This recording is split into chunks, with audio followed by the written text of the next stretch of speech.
Hey guys, क्या आप जानते हो इस तरह के सेंटेंसेस को इंग्लिश में कैसे बोलते हैं? मैं आपको यही तो बता रहा हूँ। मैं यही ढूंढ रहा था। मेरे कहने का मतलब यही था। वह यही तो पूछना चाहता था। इस तरह के सेंटेंसेस को इंग्लिश में कैसे बोलते हैं?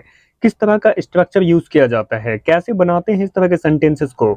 आइए मैं आपको बताता हूँ। बहुत सारे एग्जाम्पल्स के साथ इस बात को समझेंगे। सबसे पहले आप इस बात को समझ लीजिए। यही तो, यही या वही, जब भी किसी हिंदी वाक्य में ये तीनों नजर आए तो आप इंग्लिश में दैट्स व्हाट का यूज कर सकते हो। दैट्स व्हाट मीन्स होता है यही तो, यही, वही। इन तीनों के लिए दैट्स व्हाट का यूज करेंगे। और इस तरह के सेंटेंसेस को बनाना बहुत ही आसान है। बस आपने एक सिंपल सा बात याद रखना है, बहुत ही छोटी सी बात है। सबसे पहले दैट्स व्हाट लिखेंगे, उसके बाद आपका सेंटेंस होगा। यानी जो भी सेंटेंस बनाएंगे सबसे पहले दैट्स व्हाट, इसके बाद आपका सेंटेंस उसमें ऐड कर देंगे। जैसे एग्जाम्पल देखिए, बहुत ही सिंपल सा एग्जाम्पल है। मैं आपको यही तो बता रहा हूं।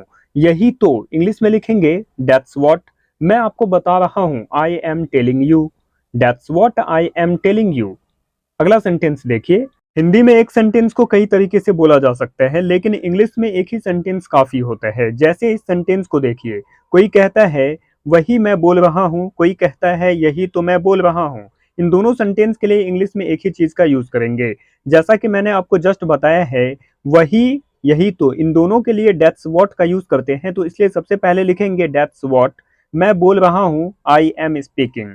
That's what I am speaking. अगला सेंटेंस देखिए। जब आप किसी से कहते हो उसे यही चाहिए, इंग्लिश में लिखेंगे दैट्स व्हाट। यही के लिए क्या लिखेंगे? That's what.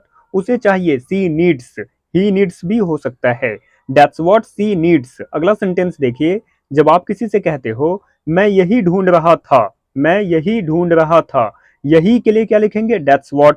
मैं ढूंढ रहा था, I was looking for. Look for means होता है ढूंढना, तो यहां पर क्या लिखेंगे? That's what I was looking for. मैं यही ढूंढ रहा था। अगला सेंटेंस देखिए। जब आप किसी से कहते हो मेरे कहने का मतलब यही था, सबसे पहले लिखेंगे दैट्स व्हाट। मेरे कहने का मतलब I meant to say.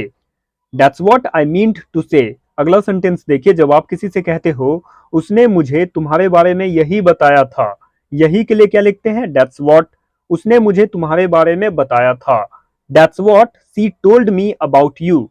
That's what she told me about you. अगला सेंटेंस देखिए। इसका यही मतलब है। That's what it means. That's what it means. अगला सेंटेंस देखिए। जब आप किसी से कहते हो वह आपके बारे में यही तो जानना चाहता था। अक्सर होता है ना, इस तरह के सेंटेंसेस को डेली लाइफ में यूज किया जाता है। वह आपके बारे में यही तो जानना चाहता था, इंग्लिश में लिखेंगे that's what he wanted to know of you. That's what he wanted to know of you. यहाँ अबाउट यू भी लिख सकते हैं, दोनों का मतलब सेम ही होता है। अब एक सेंटेंस आपके लिए यहाँ दिया गया है, वह यही तो पूछना चाहता था। इस सेंटेंस को इंग्लिश में कैसे बोलेंगे आप मुझे कमेंट करके बताओ। एंड आई होप कि ये वीडियो आपको अच्छी लगी हो, सो प्लीज इस वीडियो को लाइक करें एंड अपने सभी दोस्तों के साथ शेयर करें। तो चलिए मिलते हैं नेक्स्ट क्लास में, तब तक अपना ख्याल रखें। Thanks for watching.